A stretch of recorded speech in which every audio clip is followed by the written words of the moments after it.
प्यारे बच्चों, एक बार फिर से आपका स्वागत है। मैं सुजीत कुमार साहू, पीजीटी कॉमर्स।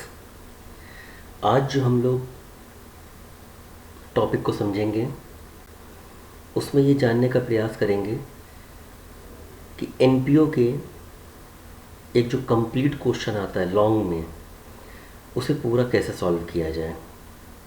आपके स्क्रीन पे क्वेश्चन दिखाई दे रहा है।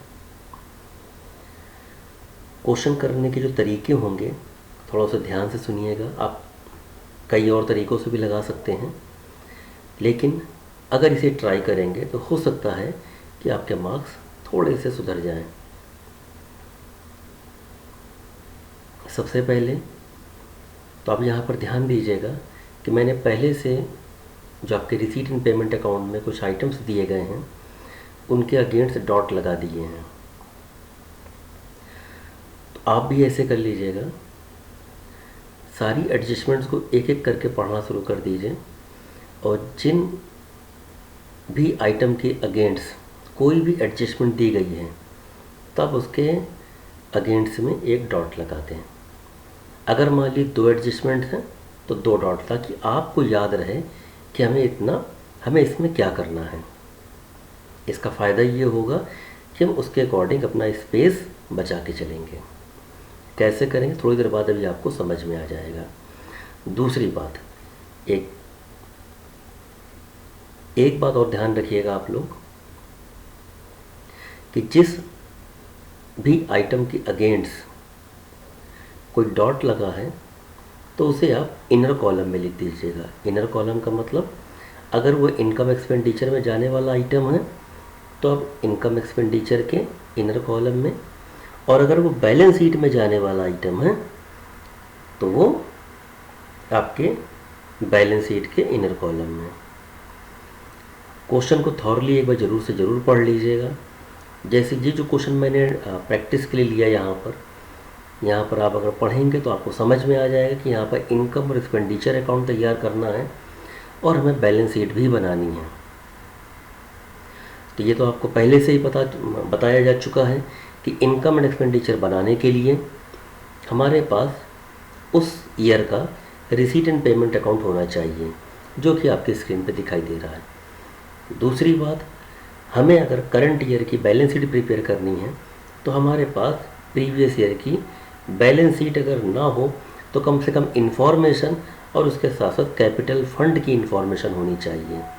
तो इस क्वेश्चन को थॉरली अगर आप देखेंगे तो आपको समझ में आ जाएगा कि इस क्वेश्चन में बैलेंस शीट की इन्फॉर्मेशन तो है लेकिन कैपिटल फंड नहीं दिया गया। इसका मतलब यहाँ पर ये है कि यहाँ पर हमें ओपनिंग बैलेंस शीट भी बनानी पड़ेगी। ओपनिंग बैलेंस शीट का मतलब balance sheet of the last year. कैसे करेंगे अभी आपको बताया जा चुका है। हम लोग एक एक करके भरना शुरू करेंगे। सबसे पहले हम लोग पेमेंट साइड लेंगे, वो आपकी मर्ज़ी है, आप रिसीट साइड से भी शुरू कर सकते हैं। जैसे मैं जो भी आपको सिखाऊंगा वो पेमेंट साइड से हम शुरू करते हैं। सबसे पहले हम लोग फॉर्मेट तैयार कर लेंगे। और फॉर्मेट बनाने के लिए आप सारे के सारे जो फॉर्मेट है एक साथ ही बना दें। एक साथ मतलब पहले बना देंगे इनकम एक्सपेंडिचर अकाउंट, पूरा फॉर्मेट बना लेंगे उसका। उसी के नीचे फिर आप प्रीवियस ईयर की बैलेंस शीट प्रिपेयर कर लेंगे। यहाँ पर इसलिए बना रहे प्रीवियस ईयर की बैलेंस शीट क्योंकि हमारे पास कैपिटल फंड का अमाउंट नहीं दिया गया है।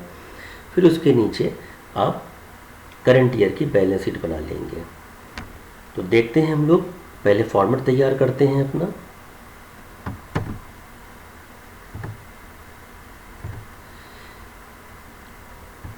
ये हम लोगों ने इनकम एंड एक्सपेंडिचर अकाउंट का फॉर्मेट तैयार कर लिया। अब बनाते हैं प्रीवियस ईयर की बैलेंस शीट का फॉर्मेट। आप उसी के नीचे बना दीजिएगा। ये आपकी 2016 की बैलेंस शीट है, जो कि ये फॉर्मेट है आपका। फिर उसके बाद हम लोग करंट ईयर की बैलेंस शीट का फॉर्मेट तैयार कर लेते हैं।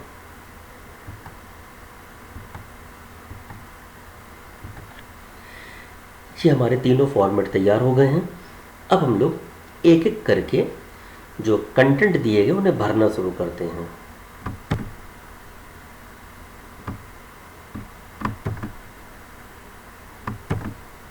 ये आपका क्वेश्चन आपके सामने आ गया। सबसे पहले सैलरी आप देखेंगे उसके आगे कि उसके आगे डॉट लगा हुआ है, इसका मतलब कोई ना कोई एडजस्टमेंट उसके अगेंस्ट में है।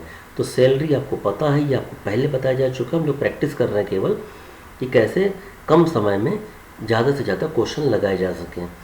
तो सैलरी आपके कहाँ जाएगी, आपके इनकम एक्सपेंडिचर के एक्सपेंडिचर साइड जगह और इनर कॉलम में आपको लिखना है। कहाँ लिखना है आपको, इनर कॉलम में जरूर से जरूर याद रखिएगा अभी। तो ये हम लोग यहाँ पर मेंशन कर देते हैं।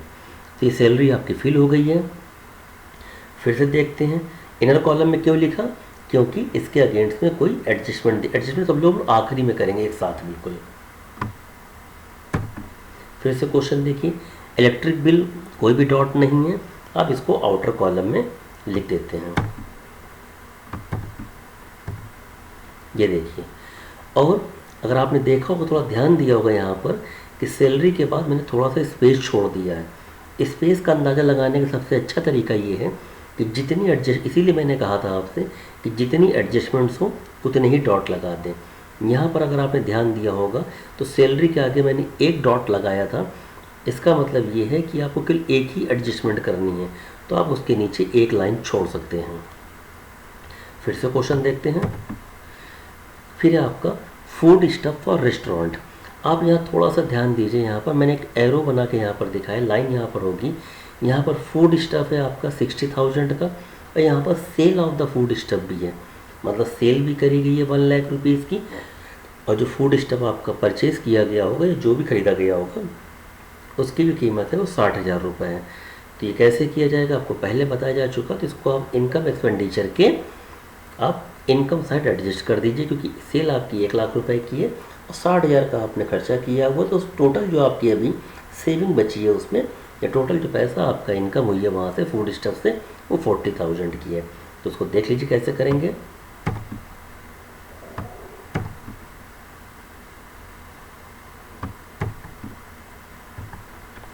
ये देखिए, by sale of food stuff 1 lakh rupees less food stuff for restaurant 60,000, और ये आपका 40,000 आपका ये आंसर आ गया। फिर क्वेश्चन देखिए, टेलीफोन बिल डॉट लगा है, अंदर लिखेंगे।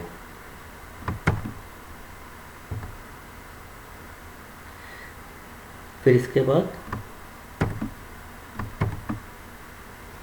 Subscription for periodicals,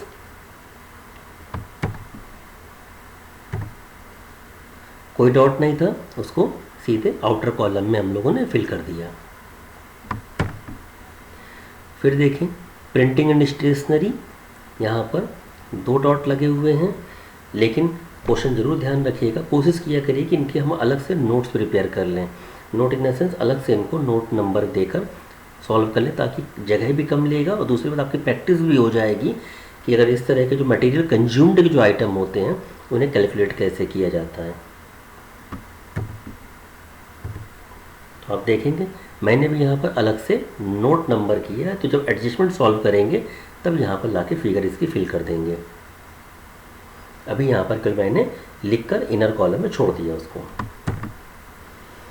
sports expenses आपने क्वेश्चन पढ़ा था पूरा, आप देखेंगे स्पोर्ट्स फंड दिए गए, तो आपको फंड बेस्ड अकाउंटिंग याद आ गई होगी, और अगर नहीं याद आए तो मेरी रिक्वेस्ट है आपसे कि आप, ये मेरा लास्ट टॉपिक है, या फिर ये कहें कि एनपीओ पर ये लास्ट लेक्चर है हमारा।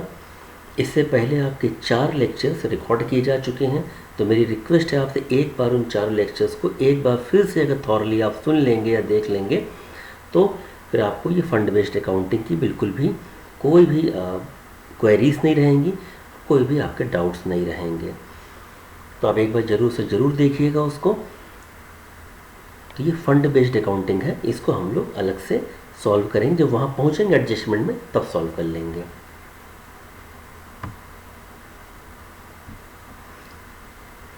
इसके बाद ऑन रेनियम है 30,000 का,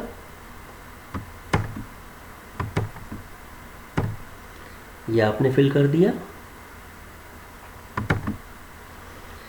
ये आपका इन्वेस्टमेंट है, ये आपकी, देखिए डॉट मैंने इसलिए लगा दिया था, एक्चुअली में क्या होता है ये, अगर कोई परसेंटेज दे दें तो वहाँ पर इंटरेस्ट की हमें कैलकुलेशन करनी पड़ती है, लेकिन यहाँ पर एक्चुअली में 31 मार्च 2017 को ही परचेज़ किया है हमने, जो जो हमने इन्वेस्ट करे हैं, तो 31 मार्च 2017 के, तो यहाँ पर कोई भी एडजस्टमेंट नहीं है। इसकी डेट का ज़रूर याद रखिएगा। अगर मान लीजिए डेट हमारी 31 मार्च से पहले होती तो उतने समय का हम लोग इंटरेस्ट भी कैलकुलेट करते, क्योंकि हम लोग बना ही यहाँ पर है 31 मार्च 2017 का, तो एक भी दिन का इंटरेस्ट यहाँ पर कैलकुलेट नहीं किया जाएगा। लेकिन ये इन्वेस्टमेंट है आपका, ये जो रिसीट एंड पेमेंट अकाउंट देख रहे हैं करंट ईयर का है, तो ये करंट ईयर के बैलेंस शीट के एसेट्स में चला जाएगा, जो आप यहाँ पर देख सकते हैं। ये देखिए यहाँ पर ये 2017 की बैलेंस शीट है और यहाँ पर इन्वेस्टमेंट को हमने फिल कर दिया। इसके बाद बैलेंस शीट है आपकी कैश और बैंक, ये तो आपको पहले बताया जा चुका है।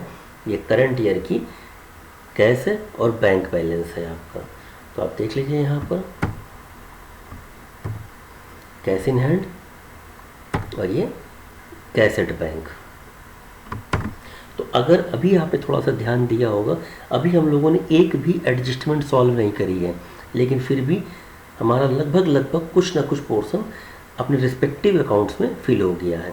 जैसे एक पेमेंट साइड हमने पूरा कर लिया है, इसमें जो कंटेंट दिए जहाँ जाने थे वहाँ सारे के सारे फिल किए जा चुके हैं।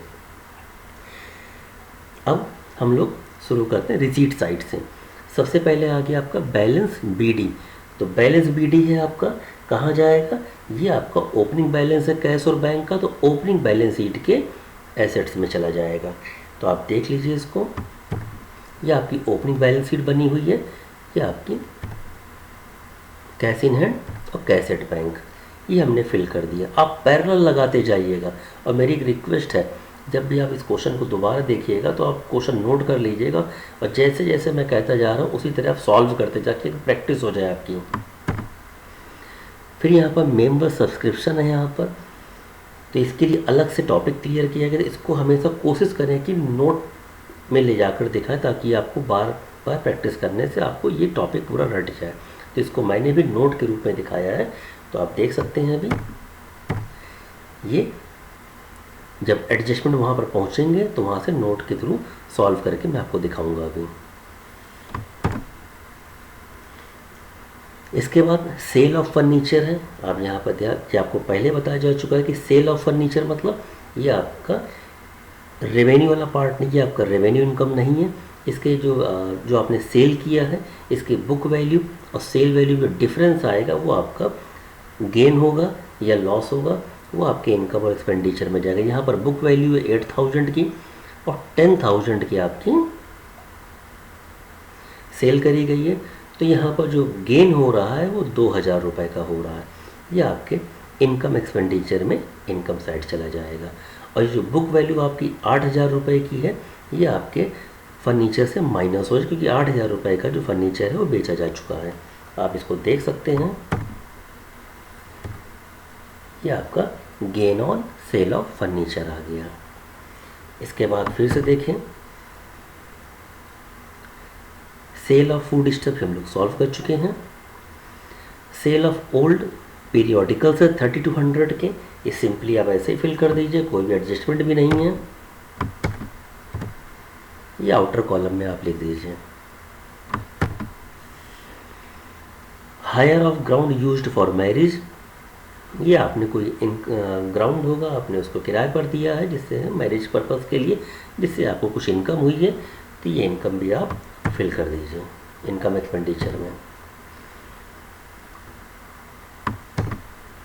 फिर इसके बाद डोनेशन फॉर स्पोर्ट्स फंड, पहले बताया जा चुका है आपको कि आपके क्वेश्चन में स्पोर्ट्स फंड दिए गए हैं यहाँ पर, तो इससे जो डोनेशन मिलेगी उसी स्पोर्ट्स फंड में ऐड हो जाएगा, तो इसको हम लोग अलग से नोट में सॉल्व करेंगे।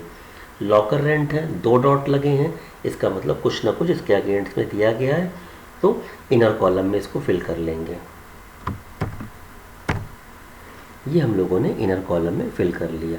अब आप देखेंगे, थोड़ा सा एक बार और ध्यान से देखते हैं क्वेश्चन को, तो थॉरली आपका रिसीट एंड पेमेंट में जो भी दिया था, जहाँ जहाँ जिस कंटेंट को जहाँ जहाँ जाना था वहाँ फिल किया जा चुका है। अब एक एक करके एडजस्टमेंट सॉल्व करेंगे, और ये हम प्रैक्टिस इस तरह से करिए कि एक एडजस्टमेंट को दोबारा हमें ना पढ़नी पड़े।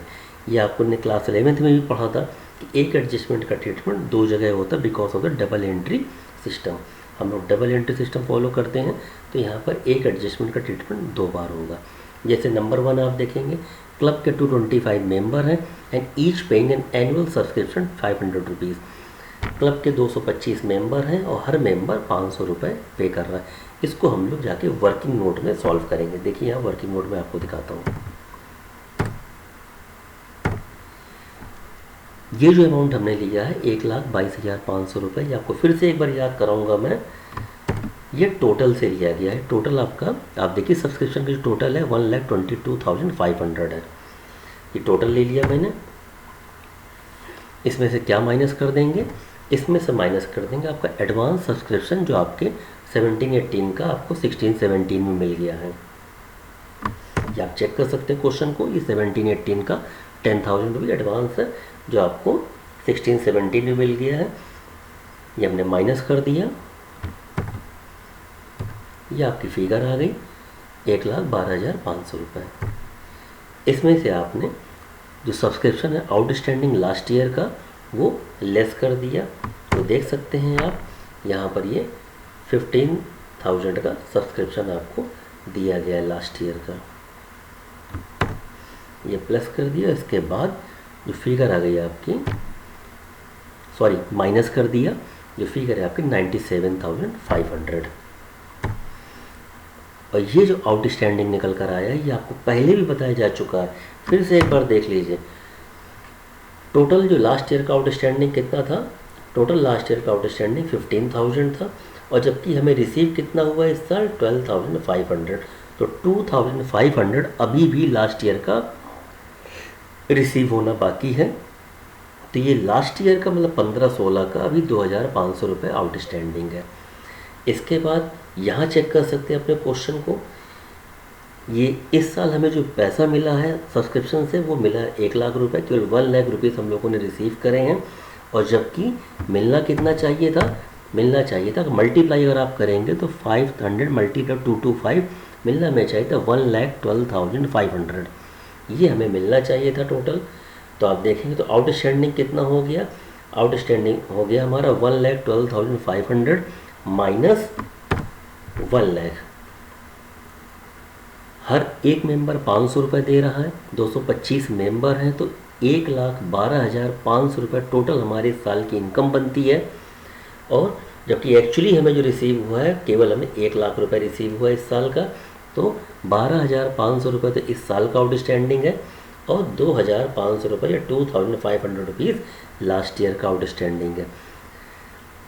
सब्सक्रिप्शन फॉर जो सब्सक्रिप्शन का कैलकुलेशन जो हम लोग कर रहे हैं इसके लिए मैंने अलग से एक वीडियो तैयार किया है, आप उसे ज़रूर से ज़रूर देखिएगा, तब आपके लिए थोड़ा सा आसानी रहेगी। तो ये आपका ये जो फिगर आपके निकल कर 1,12,500 रुपये ये आपके इनकम एक्सपेंडिचर में आपकी चली जाएगी। ये देखिए आप यहाँ पर ये फिगर हमने फिल कर दिया। और फिर मैंने अभी थोड़ी देर पहले आपको बताया था कि ज़रूर याद रखिएगा कि हर एडजस्टमेंट कम से कम 2 जगह जाएगी। जैसे एडवांस सब्सक्रिप्शन जो था आपका 10,000 रुपीज़, ये करंट ईयर की बैलेंस शीट की लाइबिलिटी में जाएगा। तो आप चेक कर लीजिए इसको, ये करंट ईयर की बैलेंस शीट की लाइबिलिटी हमने शो कर दिया। और इसके बाद जो आपके लास्ट ईयर का आउटस्टैंडिंग सब्सक्रिप्शन था आपका, ये लास्ट ईयर की बैलेंस शीट के एसेट्स में जाएगा। तो ये वहाँ पर चेक कर लीजिए, लास्ट ईयर की बैलेंस शीट के एसेट्स में हो गया। और फिर से देख लीजिए, और ये जो आपका करंट ईयर का जो आउटस्टैंडिंग आया 15,000, ये करंट ईयर की बैलेंस शीट के एसेट्स में चला जाएगा। तो आप देख लीजिए यहाँ पर करंट ईयर की बैलेंस शीट की एसेट्स में आपका ये करंट ईयर की बैलेंस शीट के ये आगे करंट ईयर की बैलेंस शीट की आपकी ये एसेट्स में आपकी फिगर आ गई 15,000 रुपीज़।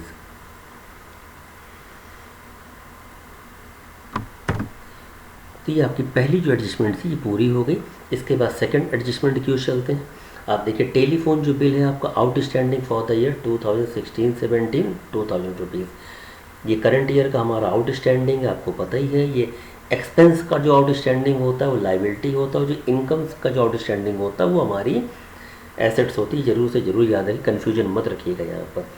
तो टेलीफोन बिल के जो 2000 रुपीज़ आउटस्टैंडिंग है। तो ट्रीटमेंट देख लीजिए इसका। ये टेलीफोन बिल आपका ऊपर दिया गया, इसे प्लस कर दीजिए आउटस्टैंडिंग, टोटल हो गया 37,000। और यही जो आउटस्टैंडिंग है ये करंट ईयर की बैलेंस शीट के लाइबिलिटी में चला जाएगा। और देख लीजिए यहाँ पर ये करंट ईयर की बैलेंस शीट की लाइबिलिटी में चला गया। इसके बाद लॉकर रेंट है, ये लास्ट ईयर का भी आउटस्टैंडिंग दिया गया और करंट ईयर का भी आउटस्टैंडिंग दिया। दूसरी बात याद रखिएगा, लॉकर रेंट आपकी इनकम साइड दिया गया है, तो ये इनकम से रिलेटेड जो आउटस्टैंडिंग है वो आपकी एसेट्स है, ये जरूर याद रखिएगा। लास्ट ईयर का माइनस हो जाएगा और करंट ईयर का प्लस। ये ट्रीटमेंट देख लीजिए अपना। ये लॉकर रेंट आपका लिखा हुआ है, इनर कॉलम में लिखा था, ये आपका लास्ट ईयर का आउटस्टैंडिंग माइनस और ये करंट ईयर का आउटस्टैंडिंग प्लस, और जो आंसर निकल कर आया वो आपके आउटर कॉलम में फिल कर दिया गया। इसका ट्रीटमेंट कैसे करेंगे? ट्रीटमेंट करने का वही तरीका जो लास्ट ईयर का आउटस्टैंडिंग है वो लास्ट ईयर की बैलेंस शीट के एसेट्स में, आप देख लीजिए ये लास्ट ईयर की बैलेंस शीट की एसेट्स में, और जो करंट ईयर का आउटस्टैंडिंग है वो करंट ईयर की बैलेंस शीट के एसेट्स में आ गया। इसके बाद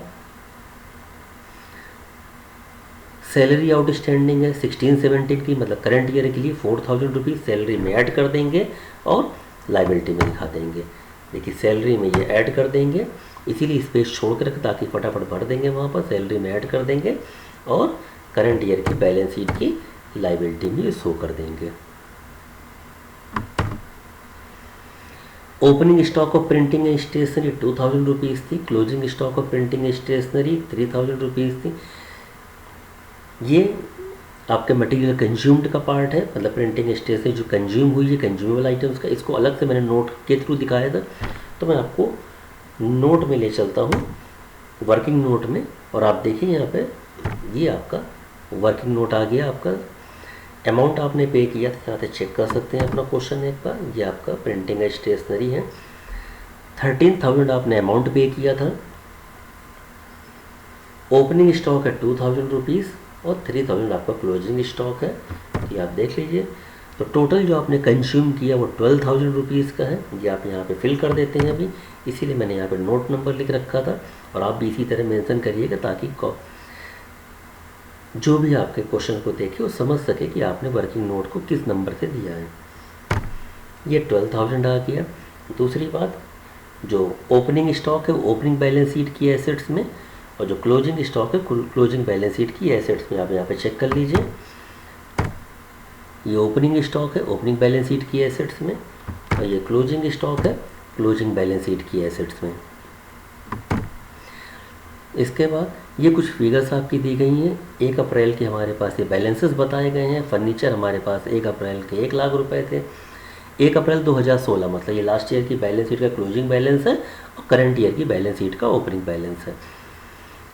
बिल्डिंग हमारे पास है 6,50,000 की। स्पोर्ट्स फंड हमारे पास 15,000 के।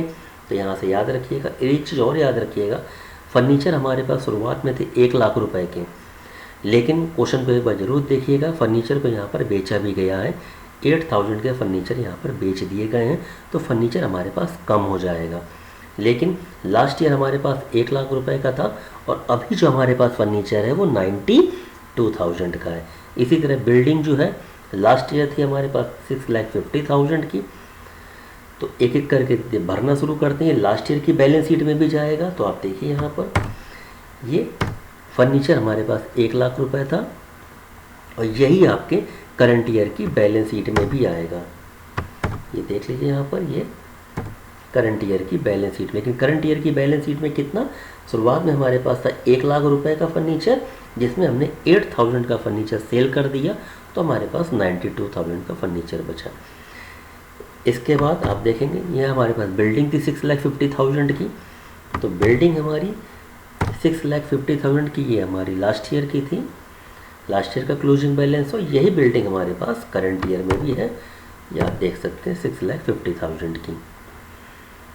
देन आपका स्पोर्ट्स फंड है, ये हमारे पास लास्ट ईयर की बैलेंस शीट में भी स्पोर्ट्स फंड पड़ा होगा, ये आप देख सकते हैं यहाँ पर स्पोर्ट्स फंड है हमारे पास 15,000 का, और यही हमारे पास करंट ईयर की बैलेंस शीट में भी स्पोर्ट्स फंड होगा। ये हमारा स्पोर्ट्स फंड आ गया 15,000 का। स्पोर्ट्स फंड में पूरा सॉल्व कर लेते हैं। क्यों? क्योंकि सारी फिगर्स स्पोर्ट्स फंड की अलग से दी गई थी।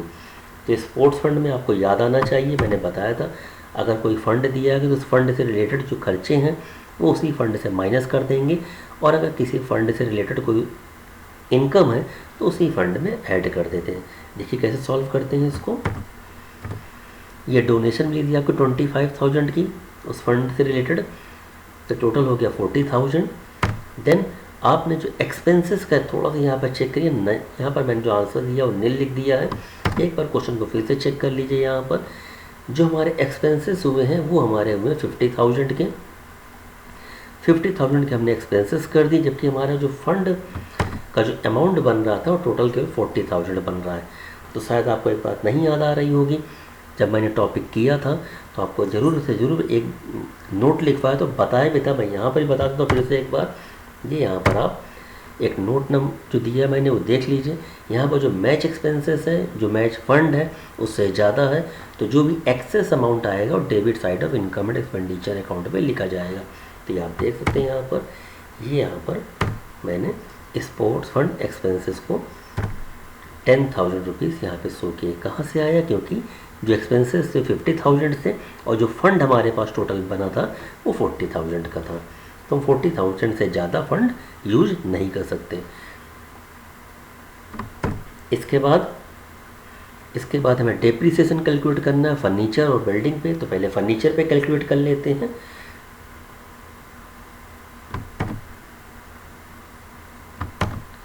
पहले फर्नीचर कैलकुलेट कर, फर्नीचर की वैल्यू आपके 92,000 की। तो यहाँ पे डेप्रिसिएशन कैलकुलेट कर लेते हैं इस पर। इसका जो डेप्रिसिएशन कैलकुलेट होकर आया वो 11,500 आया, और जो वैल्यू आपकी निकल कर आई है 80,500। और यही डेप्रिसिएशन आप इनकम एक्सपेंडिचर के एक्सपेंडिचर साइड पे लिख दीजिए। देखिए प्रैक्टिस इस तरह से करें कि आप तुरंत इमीडिएट पोस्टिंग दोनों तरफ कर दें, ताकि एक एडजस्टमेंट को दोबारा आपको ना पढ़ना पड़े। तो इससे समय भी बचेगा और प्रैक्टिस भी हो जाएगी आपकी। इसके बाद बिल्डिंग पर भी डेप्रिसिएशन था, उसको भी माइनस कर देते हैं। कैलकुलेट कर लीजिए। कैलकुलेट करने में जो फिगर निकल कर 32,500 आई, इसको यहाँ पर फिल कर दिया, माइनस करके आंसर निकाल लिया। और इसके बाद इसी डेप्रिसिएशन को हम इनकम एक्सपेंडिचर के एक्सपेंडिचर साइड दिखा देते हैं।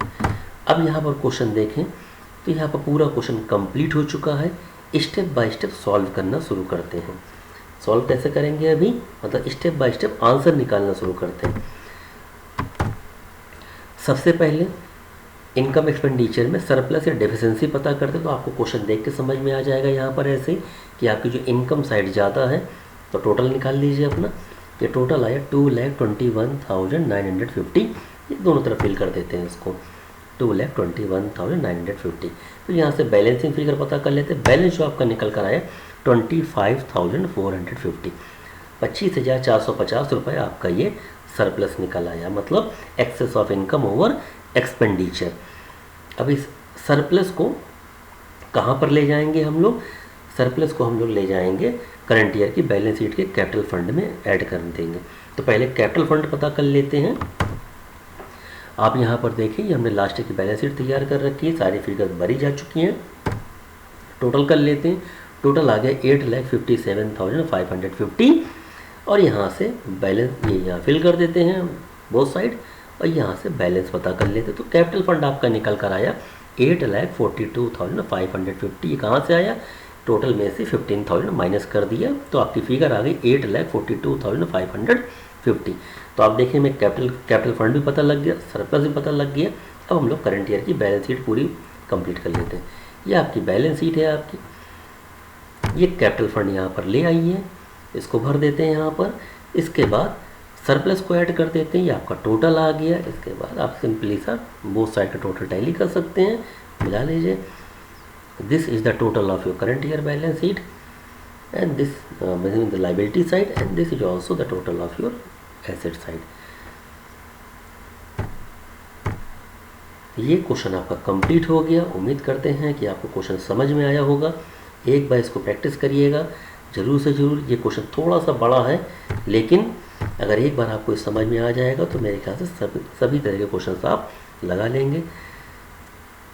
यहाँ से जो NPO के लेक्चर्स हैं वो ओवर होते हैं, और इसके बाद उम्मीद करता हूँ कि अगर आपने पाँचों के पाँचों वीडियो सुने होंगे और सही से देखे होंगे, अब आपको कोई भी डाउट और क्वेरी नहीं रहेगी। Thanks to everyone, best of luck, stay home, stay safe.